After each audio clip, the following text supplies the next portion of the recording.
The following program is brought to you in part by the film Backdoor Channels, The Price of Peace.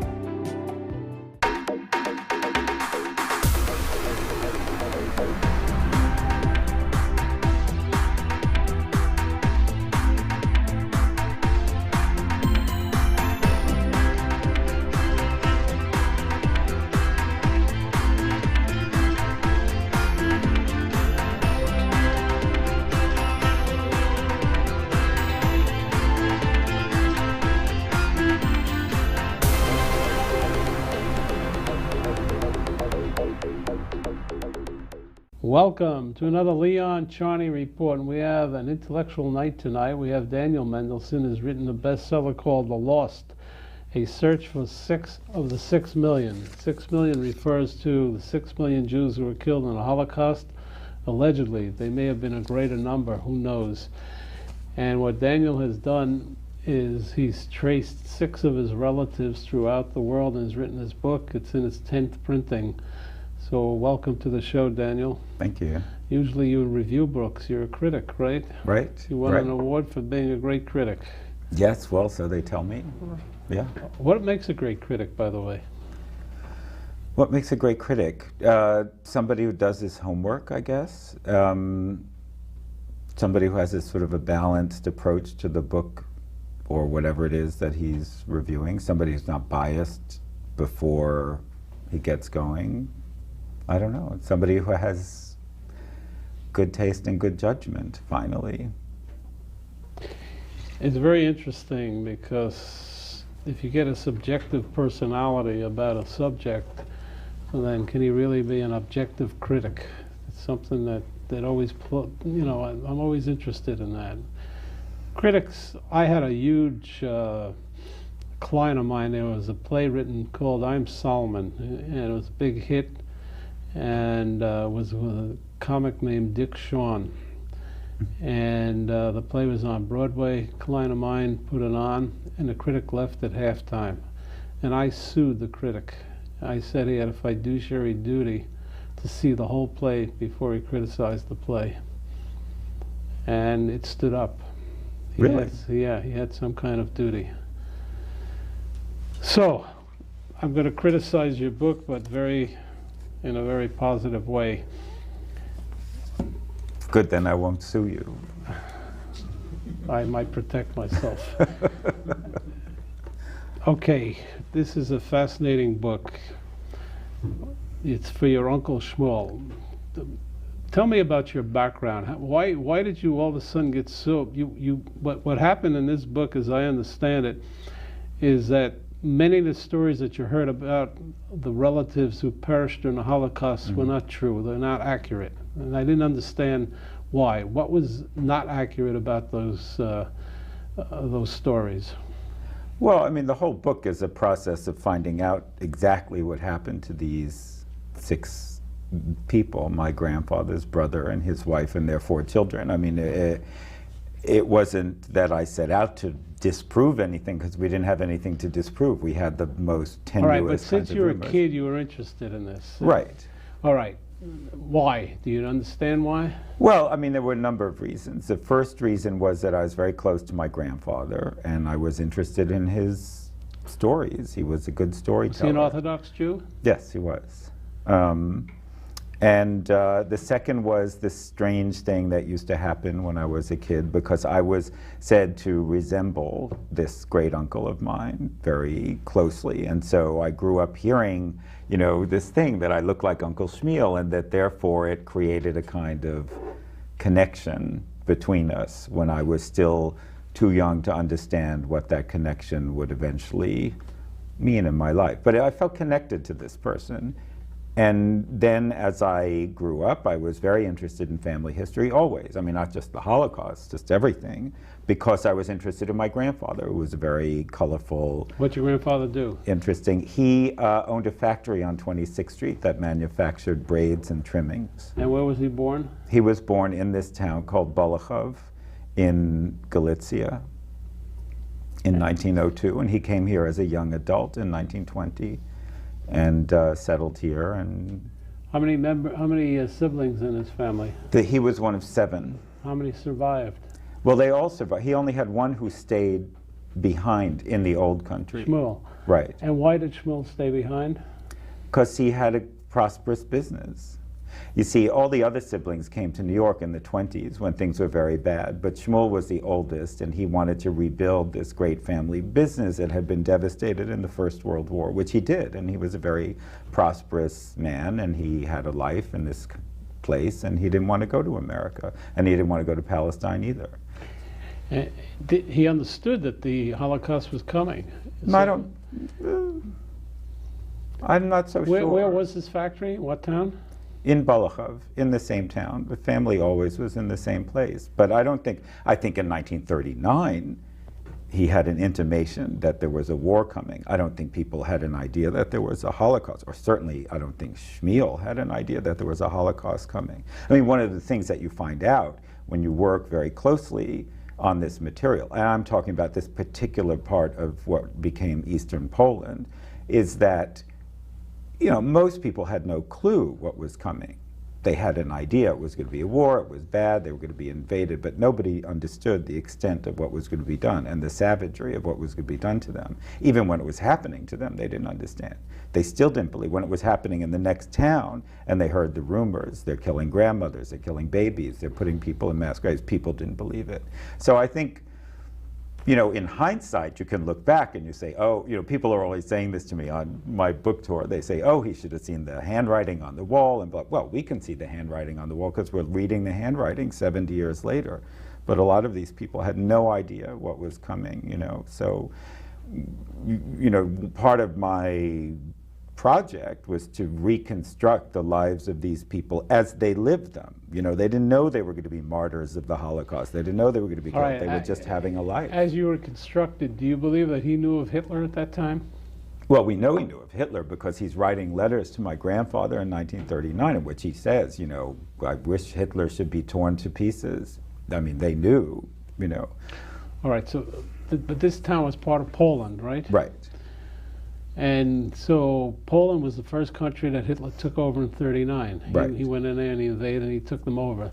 So was your uncle incarcerated in 1939? No, because they were in Eastern Poland. And what happened was, as you know, Eastern Poland, because of the Molotov-Ribbentrop Pact, was ceded to the Soviet Union. So from 1939 to 1941, people in this neck of the woods were part of the Soviet Union, which for them was a blessing because the Soviets weren't great, but they weren't the Nazis. It was much easier. So they suffered greatly under the Soviets, but it was a reprieve of sorts for them. All right, so after 1941, there was the big battle between the Soviets and a lot of Jews escaped to the Soviet Union. Right. Did your Shmuel escape to?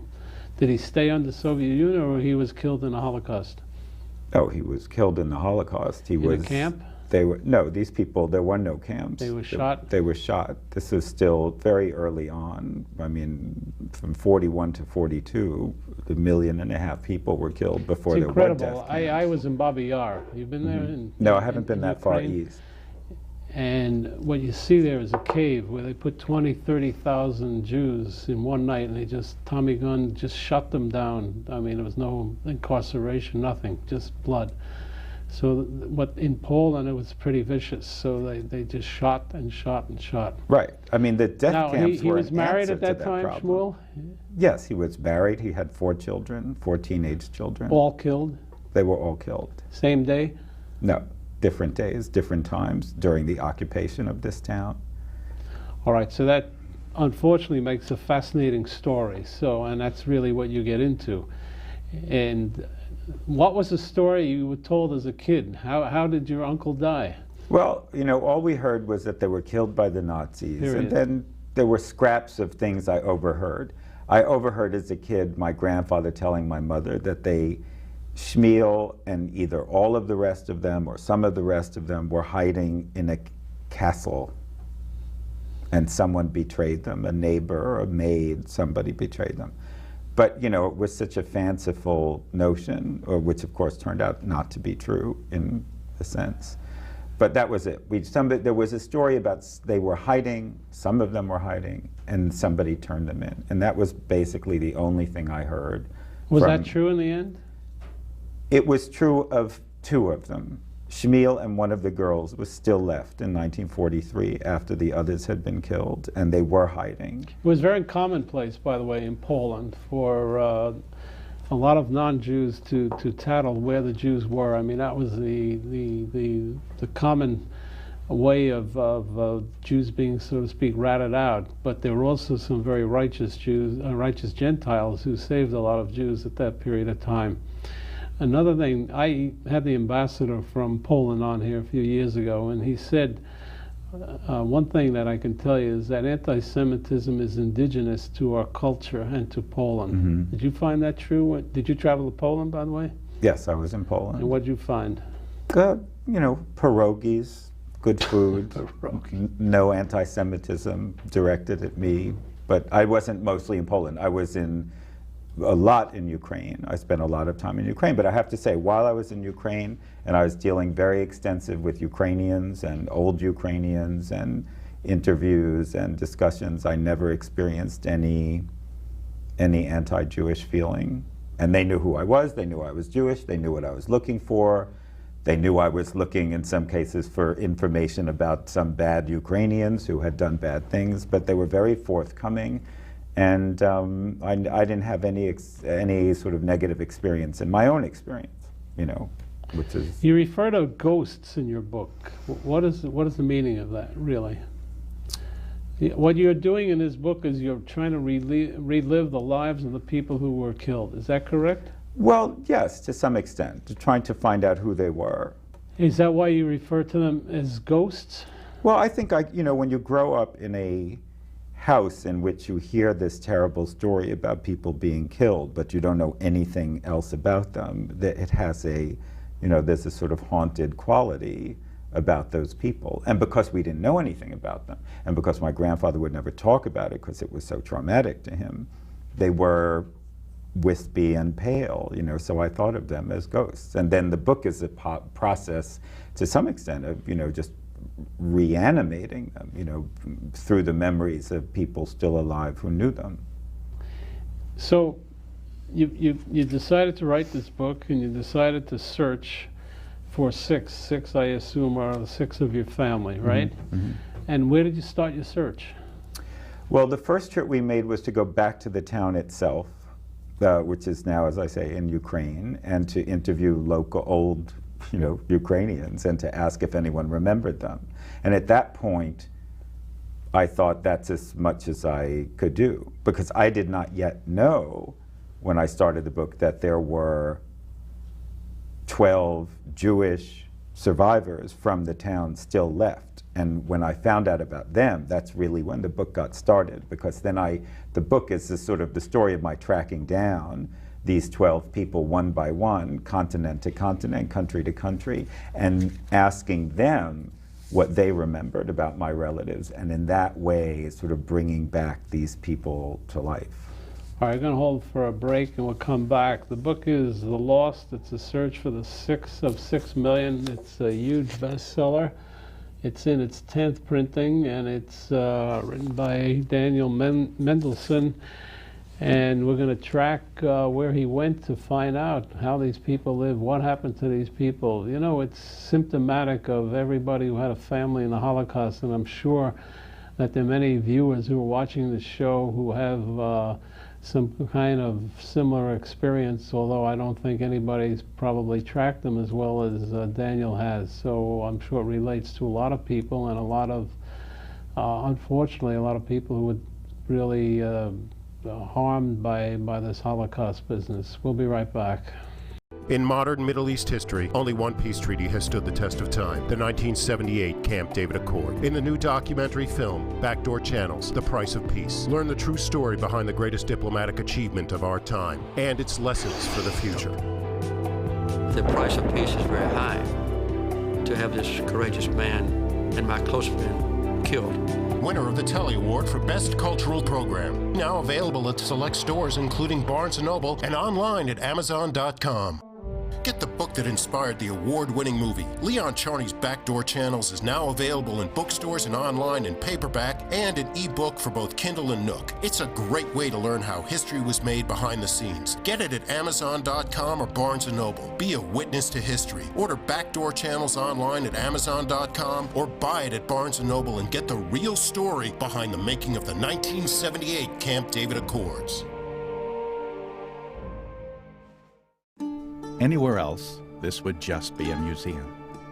But this is Jerusalem, and these are the Dead Sea Scrolls, the oldest known biblical text and greatest archaeological find of modern times.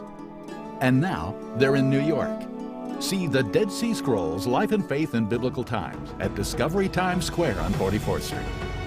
The wonders of Israel live in all of us. Come find the Israel in you. We're back with Daniel Medlesohn, who's written this book called The Lost, The Search for 6 of 6 Million. Those are 6 of his relatives that he had a tremendous curiosity about. His uncle Shmuel, and his grandfather was very close to Daniel, and he really wanted to find out what happened to this family. So before the break, he was on his way to the Ukraine. He found 12 families that were Jewish, and we're back in the Ukraine with you. So what happened after you went to Ukraine? Were you surprised that 12 families survived? Well, yes. I mean, they weren't family. By the way, your brother was a photojournalist? Yeah, my brother Matt came with me on all my trips. And he took a lot of photos. He took the pictures that are in the book of the survivors and the places that we went. What happened was I went to Ukraine, and the whole book in a way is the story of me thinking the book was finished, because I went to Ukraine and I found some people who remembered my relatives, and I thought, okay, I'm done, And then what happened was I discovered these 12 Balachavar Jews, the survivors, totally by accident. It wasn't by going to Ukraine. It was by having gone to Ukraine, because after I went, it turns out, by an incredibly elaborate series of connections, I got a call one night from a guy, and he says, I'm calling from Australia. And I said, who are you? And he said, well, I heard you're interested in finding these Jaeger family from Balachav. And I said, yes. And he said, well, you should come to Australia, because that's where you should be going, not to Ukraine. He said, because I'm a Jewish survivor from Balachav, and I was the high school boyfriend of one of Shmuel Jaeger's daughters. But how do you know you were looking? Well, that was the bashert that hung over the whole book, because what happened was... Bashert means predestined, in case you don't know French. When we went to Ukraine, we made tapes of our trip, video tapes, and we sent copies to my mother's cousins, who were the other nieces and nephews of Shmuel. And my cousin in Israel showed it to somebody who showed it to somebody who showed it. Israel has 12 people, so... Right. And one of those people knew a survivor, who then called this guy in Sydney and said, you should call this fellow and tell him you can give him some information. And that's how I found the Australian Balachavers, who are 5 in number. And when I got to Australia, they told me about other people. They said, oh, well, you have to go to Sweden. And then I went to Sweden. They said, oh, you have to go to Belarus. And then, and then they said, you have to go to Denmark. And I went to Denmark. I went to Israel. So it was like following the bouncing ball. But it was all accidental in some way. So basically, the foundation of the book is the 12? Yes. And you trace them all over the world? Yes. And you get their stories to find out more about your family. Right. And how they... What did they tell you? Well, I mean, it was interesting, because, some people remembered very vivid things. What was I trying to do? I was trying to find out originally, how did these people die? Right. It seemed very important to me that it not be abstract, just to say they disappeared. I wanted something concrete and detailed. But then, while I started pursuing the story, I realized that the real object of interest was not even so much how they died, but who they were and how they lived and their individuality, which was taken away from them, and I thought should be restored to them. So I would go and sit with a person like we're talking now, and I would say, well, what do you remember about, and they would start thinking, and it would go over, I would interview people over several days, because every day they remembered more and more. And sometimes they remembered a lot, and sometimes they didn't remember a lot. You know, but everything that they did remember was something that we didn't know before. You know, like one lady in Israel, because I was trying to find out something about Esther, Shmuel's wife, and she was the one we knew the least about. Because the people who are survivors now are in their 80s. They were the age mates of the children of Shmuel. This is why Spielberg is doing, what he did was fantastic, because he recorded all those people. Right. But I wanted to know something about her, and I wasn't getting anything, because she was just their friend's mother. They didn't really know her. But as I was talking to somebody, an old lady, she said, "Oh, my God, I just remembered," she said, "she had very pretty legs." And I thought that was very touching, you know, because I thought, here's this woman, she was 46 years old when she was killed. Nothing survives of this woman on the face of the earth. But at least now, you know, there's this one fact about her, and I thought that was great. So sometimes it was like that, but sometimes there was story, you know, there was a lot of information. All right, how old were the children before they were killed? Well, they were, the youngest was 12, and the oldest was probably 21 when she was killed. The oldest escaped from the town and joined a partisan group that was operating in the forest near this town, and they were all liquidated in 43, summer 43. She was killed as a partisan? As a partisan. And the others? Well, Shmuel, as we found out very late in the game, was in this hiding place with the second daughter,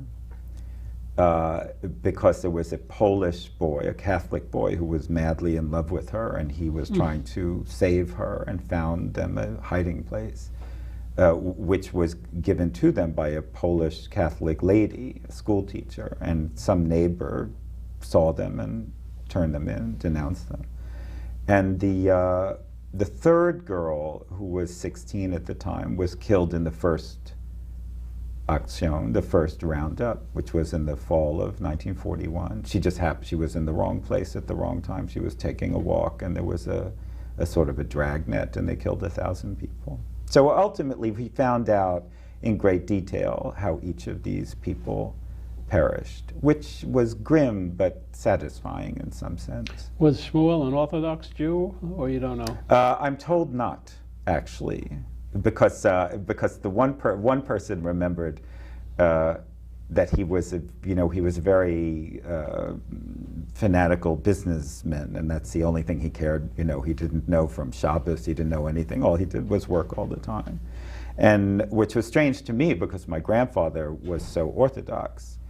But who knows? Brothers can be different. Was your great-grandfather a rabbinical person, or you don't know? He was a businessman too. It's all a line of businessmen. And Shmuel, how old was he when he died?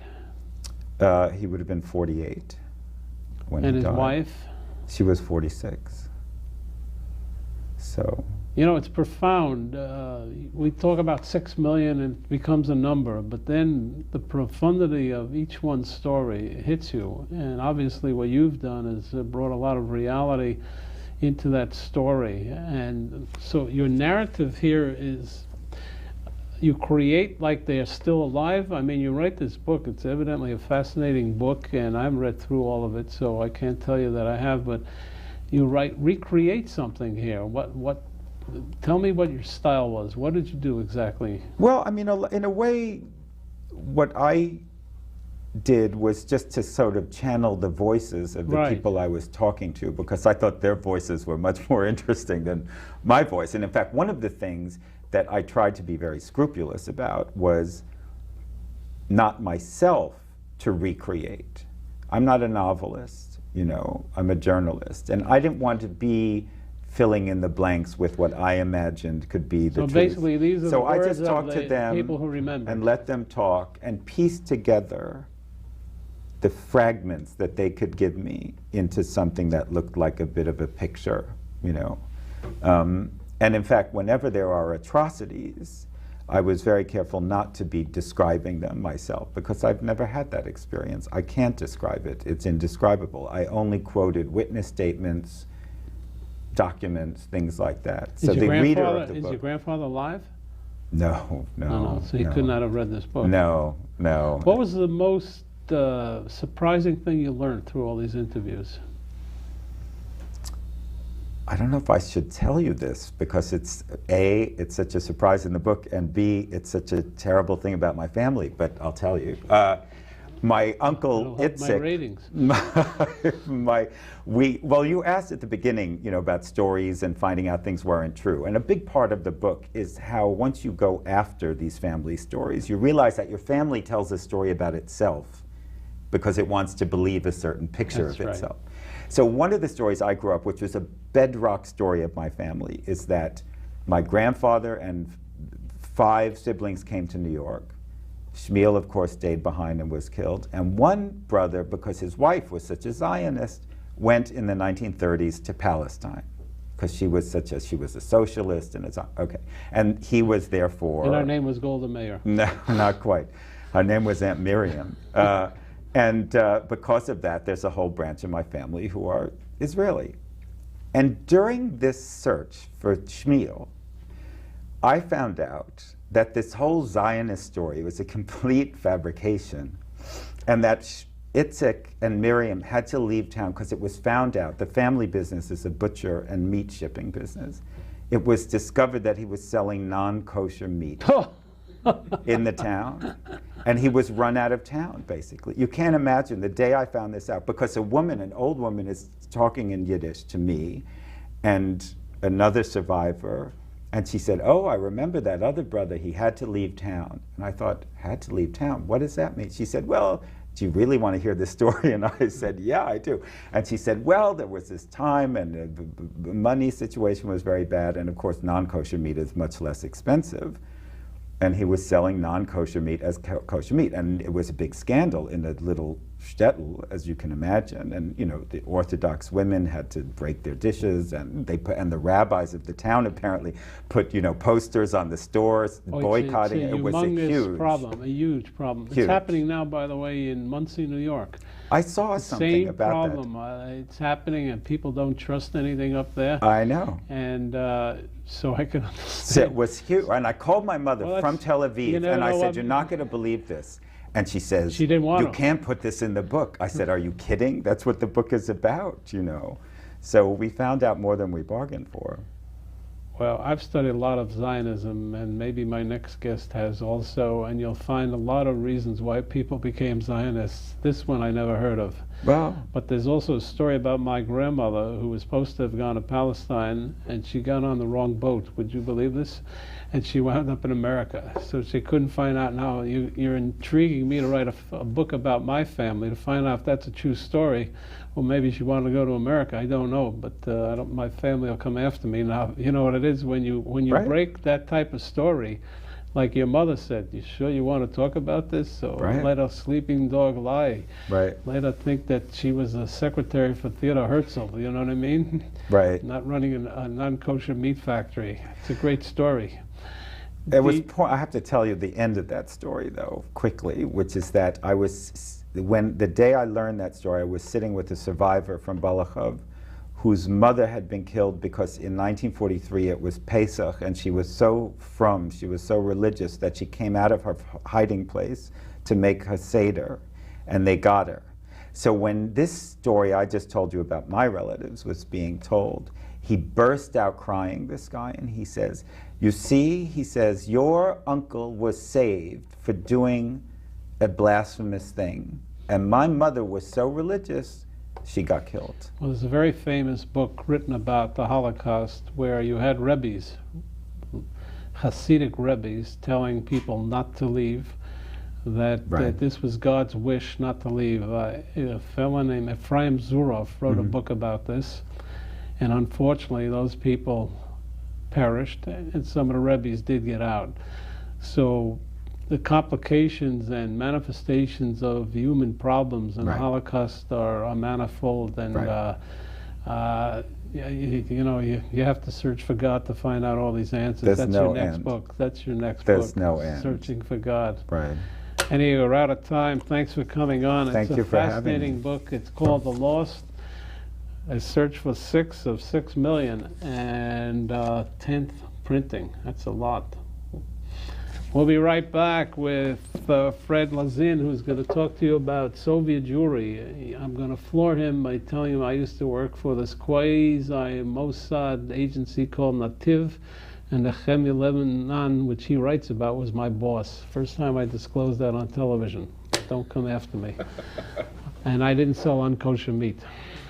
In modern Middle East history, only one peace treaty has stood the test of time, the 1978 Camp David Accord. In the new documentary film, Backdoor Channels, The Price of Peace, learn the true story behind the greatest diplomatic achievement of our time and its lessons for the future. The price of peace is very high to have this courageous man and my close friend killed. Winner of the Telly Award for Best Cultural Program. Now available at select stores including Barnes & Noble and online at Amazon.com. Get the book that inspired the award-winning movie. Leon Charney's Backdoor Channels is now available in bookstores and online in paperback and an ebook for both Kindle and Nook. It's a great way to learn how history was made behind the scenes. Get it at Amazon.com or Barnes & Noble. Be a witness to history. Order Backdoor Channels online at Amazon.com or buy it at Barnes & Noble and get the real story behind the making of the 1978 Camp David Accords. We're back. We're now talking to Fred Lazin, who is a professor of political science at Ben Gurion University, a man who emigrated to Israel, which is nice to see because Israel needs the immigration. He's a professor at Ben Gurion University, but you were educated here in the United States, right? Yes, Fred? well, I was born in Boston. I went to UMass as an undergraduate, and then I did two graduate degrees at the University of Chicago. A nice place. Yeah, it was a great institution, great experience. And then I came to New York. I taught at John Jay College. I met my wife. She was an Israeli who wanted to go back. And is that why you went to Israel? That's part I thought of you were a Zionist with an unkosher butcher shop or something. No, that was part of the story. But I'm also a product of Young Judea, Hadassah's Zionist youth movement. I was at Tel Yehuda and on the Year course. And I was looking forward to going back to Israel. But the fact that I married an Israeli had a lot to do with it. All right, before we get into your book, which is called The Struggle for Soviet Jewry in American Politics, something that I know a lot about because I was highly involved in bringing Soviet Jews out of the Soviet Union to Austria. And that time, there was a big fight, and I'm sure Fred gets into it, between the American Jews and the Israelis. And the Israelis felt that these people really belonged in Israel because they were putting all the efforts in to get them free. And the American Jews thought they should have freedom of choice. Am I correct? Yes, correct? That's a major part of the book during the 1970s, where the American Jewish community actually stood up to Rabin, the pressures, and they felt people should have freedom of choice. Although later in the late 80s, when everyone was getting out because of Gorbachev, the American Jewish community changed its stance. I felt very angry, by the way, I must tell you, and I was very involved in this Soviet Jewry business. And in fact, my first book called Spy for Peace talks a lot about it. I was enlisted basically by Golda Meir to save Soviet Jews, and she had a person that you talked about, Nehemiah Lebanon. It was really almost half Mossad operation. And my contact was Tzvi Ofer. And the biggest problem I had is I never want to know who I saved, whether it was a hooker or a rabbi, because you do it, as we say in Hebrew, lishma, for the good of what we're supposed to do. But I used to get irritated when we used to put so much effort in, and the Israeli, Nativ I think it was called, they really were trying to bring these guys out. We were doing clandestine things. We were doing things that if in Russia, if they knew about the Soviet Union, they'd arrest you. It wasn't easy. So these Soviet Jews would come. Basically, a lot of them went through Austria, right, through Bruno Kreisky. And then they'd make up their mind. They go to Israel for 3 hours, and then they come to the United States. And it was a big issue. And I got to tell you that I must tell you that I was on the side of Israel at that time, although I was an American. And I'm a lawyer, and I understand freedom of goes and not goes, where you want to go. And I guess, do you come out in this book, do you come out one way or another, or you just report? Well, no, actually, one time when I started the research, I went to HIAS, and in the beginning, some people in HIAS, Hebrew, you have to explain. Hebrew Immigrant Aid Society, right. Some people there didn't want me to see the archives. They said, you're an Israeli, you'll be biased. But I tried to be objective in the sense of just study the issue. I mean, what happened was during the 1970s, after 73, 74, 75, more and more people came from what they call the heartland. These were totally assimilated Jews. The main motivation was a better life. And many of them thought they could get a better life, not in Israel, but in the United States. Right. But as I said, later on what happens in the late 80s, when almost everyone can get out, the United States decided to close the gates. But Fred, and the American Jewish community supported that decision. But Fred, the operation was really by the Israelis. Well, without a doubt, without the Israeli initiative, there never would have been a Soviet Jewry movement. She was Fabrent, you know, Golda Meir, this was Right. one of the prime objectives of, she had a guy named Metzger who was working with her over there during the Prime Minister's Bureau. I still Right. remember all these names. And they would come after me all the time. And Right. Well, they made inroads into the American Jewish community. They were behind the scenes. They set up organizations, the National Conference of Soviet Jewry and its Jerry predecessor. Goodman, Yeah. I remember him. But the reason I was picked up is because in my day I was counsel to a senator from Indiana, Vance Hartke, and there were two Jewish senators, Ribicoff and Javits. Not like today where you got half the Congress is semi-Jewish or Jewish, you know. Right. And so they enlisted me for some reason. And then they appeal to you, you know, as a Jew, you got to do this, you got to help, and so you go out and you do it. But it was a big issue. But before we talk about that, Okay. you're a professor of political science. Yes. What's going on in that country now, morally? Well, I think, morally, well, we have the problem with, we have a But minister. it's systemic in the country, is it not? Or yes? I mean, you have Omar under indictment, Tzachai Amnegvi, who's head of the Foreign Affairs and Defense Committee, under indictment, Chaim Armon convicted of kissing a woman, Justice Minister, the Kotsav allegedly a rapist who's... Okay, well, the only thing I would correct you on is the Prime Minister for the time being is not under indictment. No, he's being questioned. He's being questioned. But in Israel, we have this tradition, often by politicians, of over the last couple of years, if not before, sort of a disregard for the fine letter of the law. Every And prime minister, by the way. Bibi Netanyahu was No, but I mean, investigated. the one prime minister that one time violated the law, or his wife did. You might recall Robin and his wife Leah in the bank. You want to tell me about? I was the lawyer. Oh, okay. She had $18,000. I'll give you the story. Okay, Don Margalit broke the story. Right. And she had $18,000 in a bank in Washington, D.C.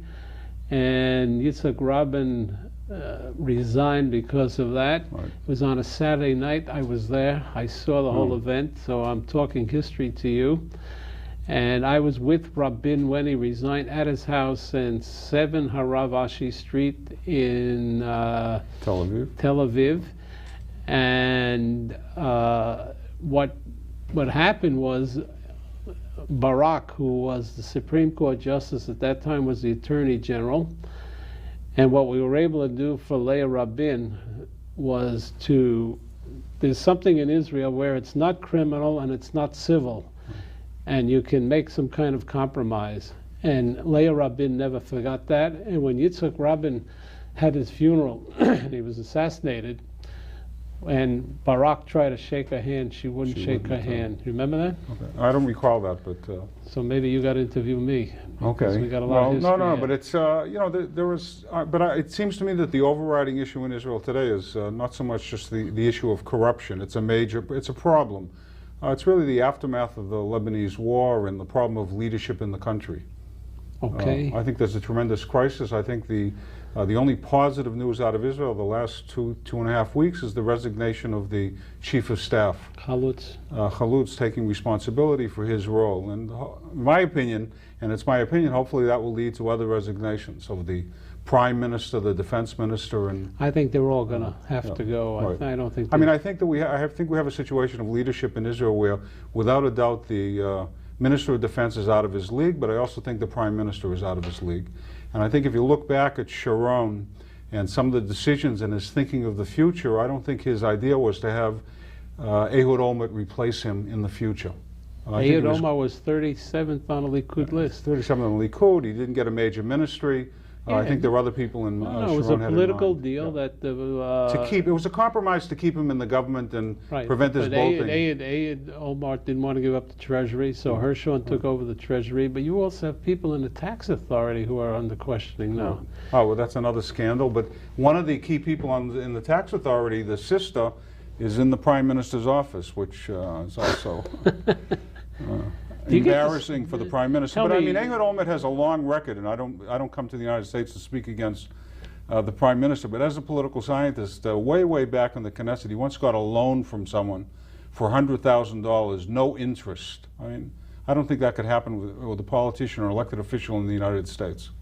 So my question to you is the morale of the country down, or is it the morale of the country because of the Lebanese war down? Well, I think the morale of the country is down primarily because of the Lebanese war.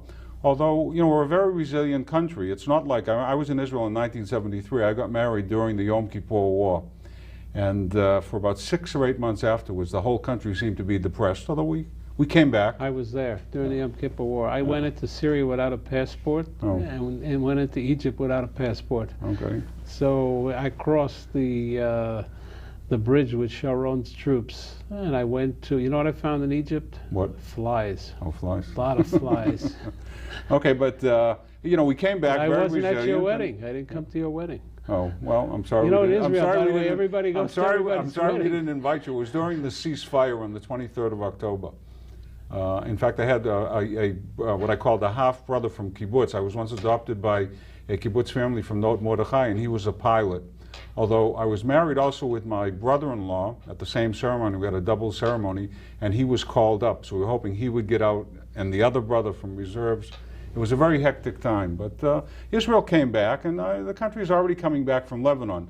Now, without a doubt, the incident of the president of Israel, it's very depressing, Kotsav. very upsetting, and he defended himself on television. But he denies, and this show takes a position until he's convicted. He's not. But some bad, nasty things happened, and it looks ugly because Mazuz, who's the Attorney General, said that he will indict him, and what's his name, won a political battle last week because he was able to get a 3-month stay, so to speak, as president, which helps him till he has to lose his term. But Mazuz ordered him out of the president's house, and that looks pretty bad.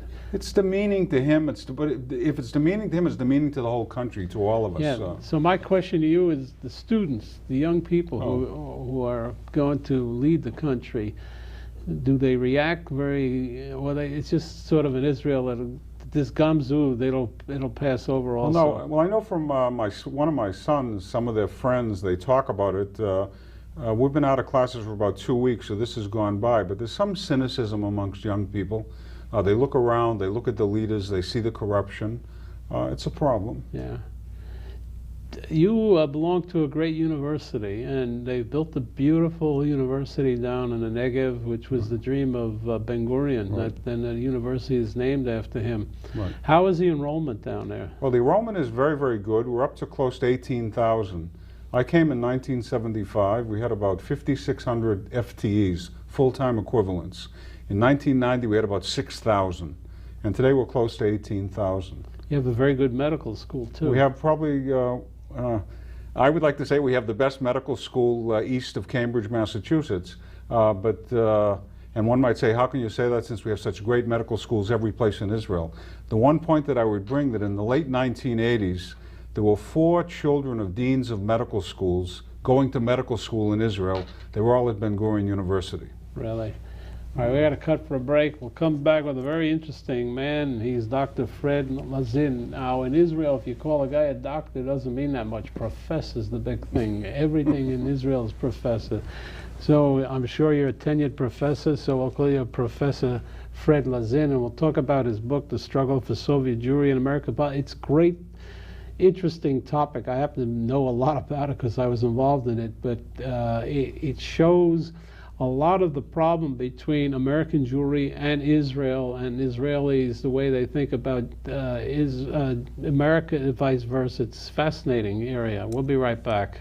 In modern Middle East history, only one peace treaty has stood the test of time, the 1978 Camp David Accord. In the new documentary film, Backdoor Channels, The Price of Peace, learn the true story behind the greatest diplomatic achievement of our time and its lessons for the future.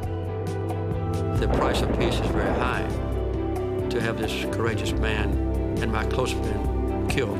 Winner of the Telly Award for Best Cultural Program. Now available at select stores including Barnes & Noble and online at Amazon.com.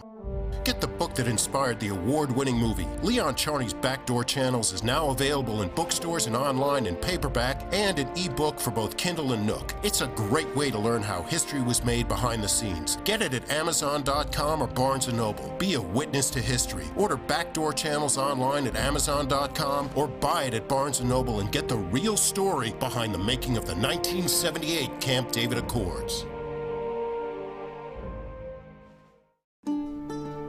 Anywhere else, this would be a vacation on the Mediterranean. But here, it's also a journey into history.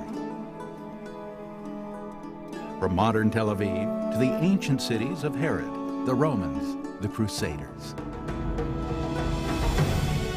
The history of Israel lives in all of us. Come find the Israel in you. We're back. I hope I pronounced it correctly. Lazin? Lazin. Lazin. Okay. Lazin. Okay. And it probably was not Lazin, but Lazinski or something, right? Something like that.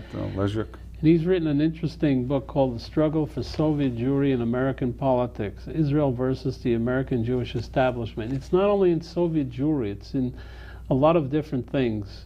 When I was representing Yitzhak Rabin, the former prime minister, and Ezer Weitzman, many times they were unnerved about AIPAC. AIPAC was taking positions which those two gentlemen thought was causing them to think that they were the foreign ministry of Israel. And this is a huge struggle all the time between the American Jews and Israel, and how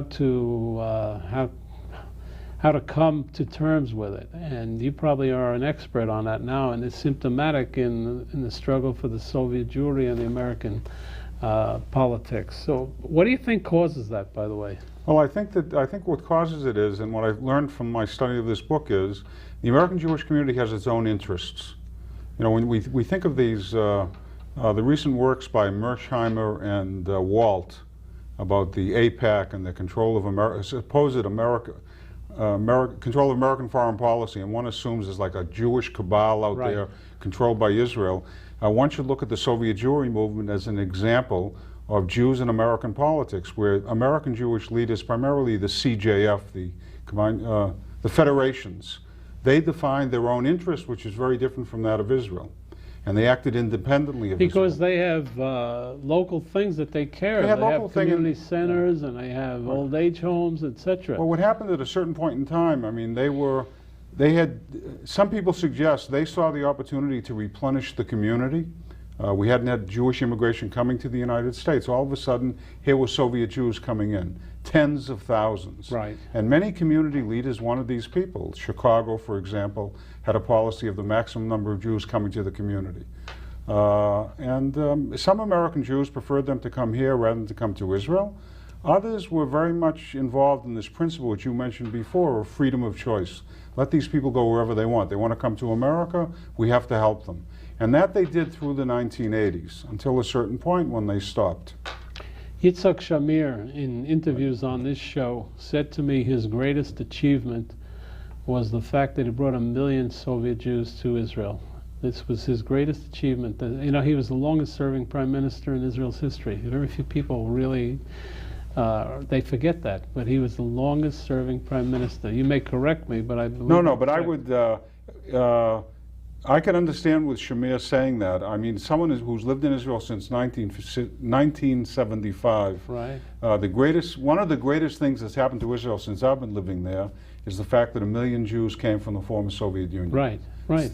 Changed Israel. That's what he said. For better or for worse. Or some people would be upset about, you were talking before about treif meat and things like that. In Beersheba, there's a supermarket open on Saturdays, and they sell various... Pork. They sell pork and shrimp and other things like that. The Tiv Tam supermarket chain. things like that. That's part of the Soviet influence. But my only reservation that I had is, I mean, I wouldn't give Shamir all the credit. You have to look at the liaison bureau, people like Nehemiah Lebanon and Golda Meir and others that really pushed this thing all along. Oh, sure. Although in all fairness, when Begin became prime minister and Lebanon was still in charge of the liaison bureau of Nativ, right. He kept Lebanon on for 2 years to make sure that there would be continuity. And what's interesting is that out of all the prime ministers in Israel, the, quote, softest on the Soviet Jewry issue was Menachem Begin. Menachem Begin was the one prime minister that at times was willing to put family before country. People had relatives, if they have a son or a daughter in the States, let them go to America. Really? That was his position. It's pretty interesting. Yeah. Because Shamir was the other way. Yeah, Shamir was the opposite. He wanted to bring those people in. Yeah, and Shamir came to the United States, approached the American government, said, you know, close the gates. Don't give them refugee status. That's the way it was done. When you teach poli-sci in Beersheba, what do you teach about the Israeli politics? Oh yeah, well I teach both. I mean, it depends what course I teach. I teach in Hebrew, and when you teach a course, let's say like in policy implementation, you teach general theories, then you bring examples. Often the texts bring examples from the United States, and then you supplement them with examples from Israeli politics. Let me ask you a question. Talk to me about some of the personalities of Israel and how historically they'll be remembered. Will Yitzhak Rabin be remembered as a great prime minister? Okay, well I would start with Golda Meir. Let me tell you what I think about Golda Meir. Okay. I think she was a disaster. I think she was the worst prime minister in the history of Israel. So far, maybe Olmert will bag her on that one. What do you think? Okay, well, we don't have to spend much time talking about Golda Meir. I think history is going to be very unkind to her. You agree? Despite the fact that she's very popular in the United States, know. but the Yom Kippur War was her doing.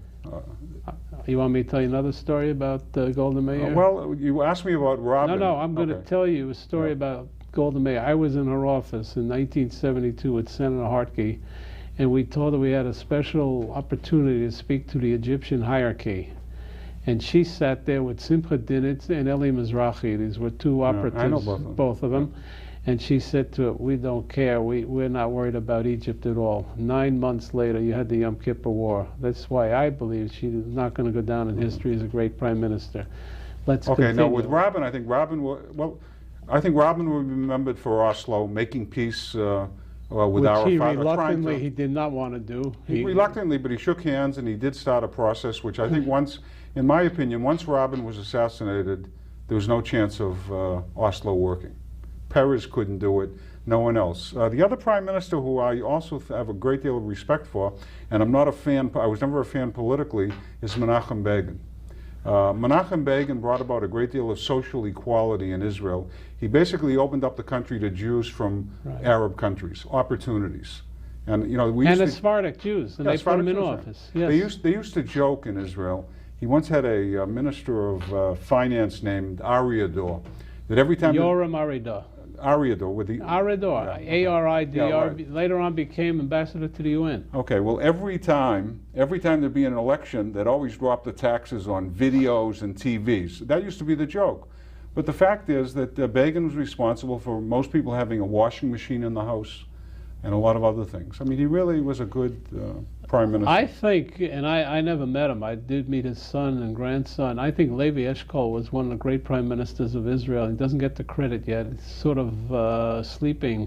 But I think the history will show that he was an excellent prime minister, and during the Six-Day War, he had the presence to bring in Dayan at that point, because there was a lot of confusion. Now, my oral history comes from talking with Ezer Weitzman, who was a very close friend of mine, so I hear everything first. You know, I don't read the books on that. Weitzman was once traveling on a plane with myself and Peter Jennings, the ABC newscaster, who was a bit anti-Israel. It was considered to be at least a little bit anti-Israel. So he finished his Time magazine, Jennings, and he came over to Weitzman. He said, "Mr. Minister, would you like to see Time magazine?" And he says, "Mr. Jennings, I don't read history, I make it." That was the end of Peter Jennings. But you know, when we talk about prime ministers, of course, there's David Ben-Gurion. Without David Ben-Gurion, we probably would not have had a state, which is The obvious. biography on Ben-Gurion was written by a friend of mine, Mickey Belzohar, Okay. right? Ben-Gurion's grandson was on this show. Amos. Amos. Yeah. And he was an interesting guy, Ben-Gurion. Very few people know how fascinating he was. I mean, he was stubborn. The biggest thing, I think, in his life, two big things in his lifetime, maybe you'll agree, not the Alatalena, when he had a fire on that ship, which was bringing him arms, a Jew versus a Jew, which Yitzhak Rabin ultimately had to do.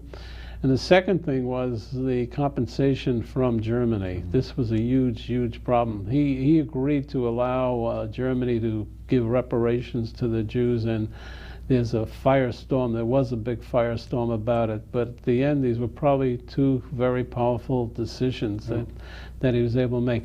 But you know what Weitzman always told me? Every prime minister ends his days ingloriously. They all end in an inglorious way. Ben-Gurion went out terribly. Begin went out as a lost soul after the Lebanese War. Levi Eshkol, I think, died, right, in his office. Shamir got credit for saying no, no, no to everything. Right. And he's still alive. He's an interesting man, by the way. Shamir, we have a lot of interviews with him. Well, the other thing I would add about Shamir is the 91 war, the first Iraqi war, where he kept Israel out. The Scuds. I think there was a almost brilliant leadership, because I think that if Israel had gone into the war, from what I understand today, if we didn't have the codes from the United States, the Israeli Air Force probably would have been as ineffective as, it's a hard thing to say, as the American Air Force was in Iraq in getting those missiles. And you know, I think as a consequence of Israel staying out of the war, it was the end of the Arab boycott. But he was forced to do it by Lawrence Eagleberger, who came over to see him. That was the American policy, but you're right. He kept to that policy. That was very hard to restrain. Oh, and everyone in the country was opposed to him, and all his fellow ministers thought he was too soft in that particular time, but he held his own, regardless of American pressure. But even if he decided to disregard it, it probably would have been a disaster. And he resisted that. Well, you know what's interesting in Israel is how strong the Barak court was. And I'm sure, you know, there was a lot of, Israel has no constitution. They have basic law. What's your opinion? We got about 1 minute. Do you think Barak will go down in history as a great justice for Israel? I think without a doubt it'll be a great justice, but I think Barak was always very cautious. Oh, really? Especially on all these issues involving the territories and decisions, the court was always very, very cautious. Defense always came first. National interest became first before certain issues. That's my opinion, although he was a very, very strong judge, and he enhanced the standing of the Supreme Court without a doubt. Fred, we're out of time. It's interesting to talk to you. We can compare notes. The name of the book is The Struggle for Soviet Jewry in American Politics. I can tell you he's got some great kudos here from a lot of people. So if I were you, I would probably take a look at this book, because it's not only Soviet Jews, it's all about the relationship, the organic relationship between Israel and American Jews, which is a perennial problem, sometimes an issue. But it goes on. Jews feel very committed to Israel. Most of them I know. Anyway, we'll see you next week. We hope you enjoyed our intellectual foray into the Soviet Union and to the Holocaust. Two interesting subjects.